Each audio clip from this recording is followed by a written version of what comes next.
As I say, all UN sanctions today are targeted, so use them as targeted. I think I recently gave a talk where I talked about sanctions being overused but underutilized, and what I mean by that is you've got targeted measures. It's not an all or nothing proposition. You can decide which to lift selectively and how to proceed.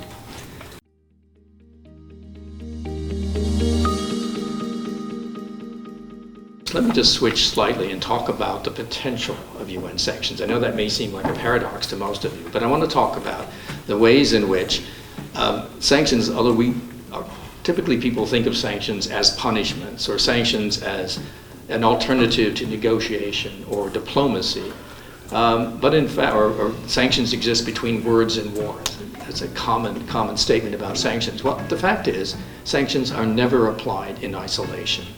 We've looked at 75 episodes of United Nations sanctions, and out of those 75 episodes, we don't have any examples where sanctions are the only policy tool being applied. They're always in combination with other policy instruments, and interestingly, most often with negotiation or mediation.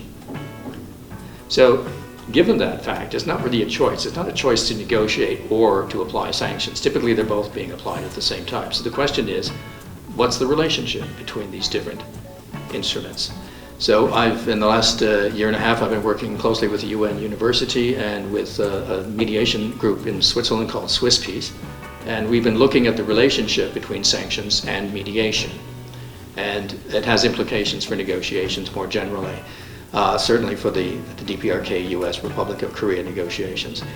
Now, typically, we find that mediators distance themselves from sanctions. And there's a good reason, because they want to maintain their impartiality. They also want to be able to be under good auspices with both parties. And they want to avoid association with coercive instruments. If you're trying to be the neutral arbiter between two, and the UN is taking sides in a conflict, it complicates what you do.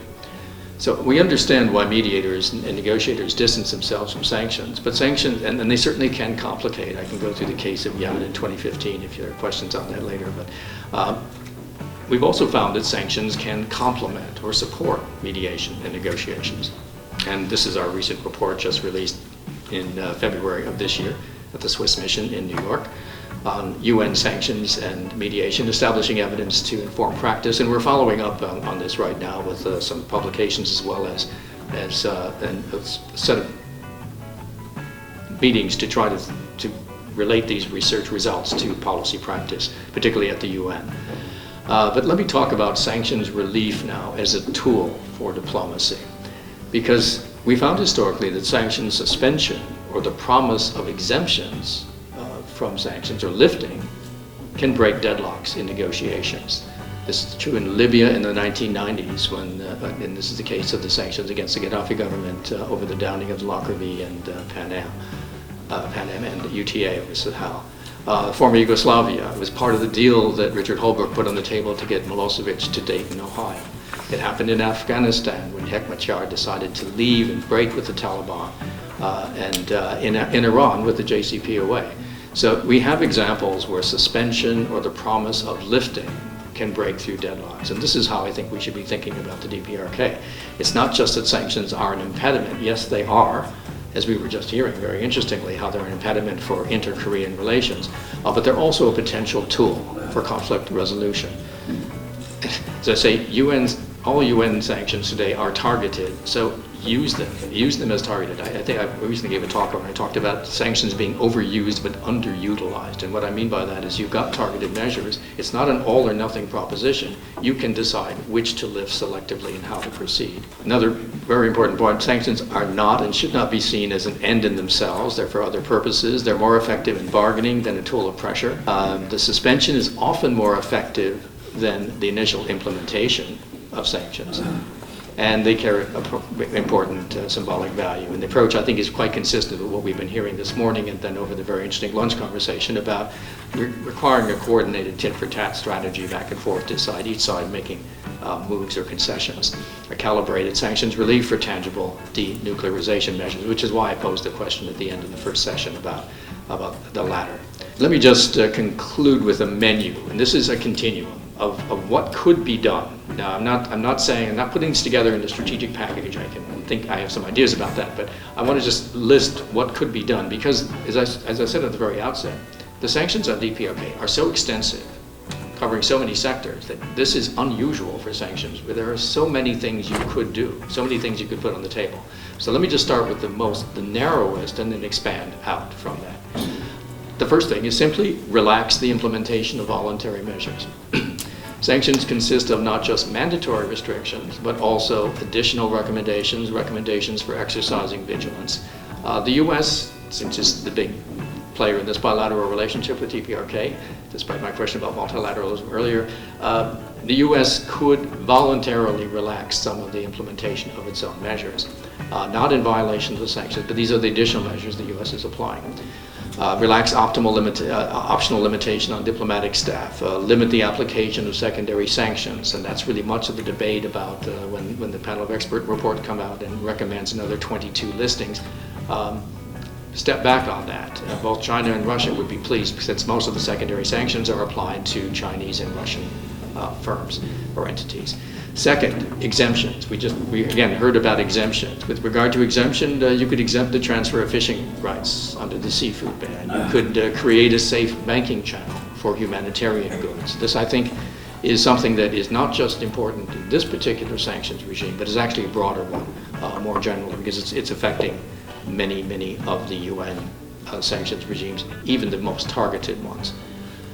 Beyond relaxation and exemptions, you could adjust the caps. The DPRK sanctions resolutions, for those of you who don't study UN sanctions, and I assume that's most of you in the room, some people on the panel with me, typically sanctions don't have caps. They're sectoral measures. It's a ban on all imports or exports of a particular commodity. This is a quite unique and interesting one, because there are caps on petroleum and other goods. So you could raise the caps on the import of petroleum products, again suggesting that that would be a tangible measure to address the energy questions we were talking about earlier. You could raise the cap on the number of work authorizations for DPRK nationals. As already mentioned this morning, on December 22nd, in theory, all countries should have fully implemented the ban, should have sent back DPRK nationals. Interestingly, there's another example of an illustration of how some countries are implementing this, or relaxing the implementation. Russia has changed the categorization, so therefore it doesn't have to repatriate all these people because they're under a different visa category. So this is ways in which countries can manipulate their implementation. But you could also do it through a decision of the Council to raise the cap on the number of work authorizations. Or you could introduce caps. You could simply convert a general ban on an entire commodity and say, all right, now you can import up to a certain % of that commodity. You could do that with coal, you could do it with seafood, you could do it with textiles. These are now, right now, they're blanket bans on exports. So you could adjust caps, introduce caps. Third menu of possibilities is temporary suspensions. You could take individual listings. You could take a symbolic individual listing and suspend it. And by the way, suspension is not lifting.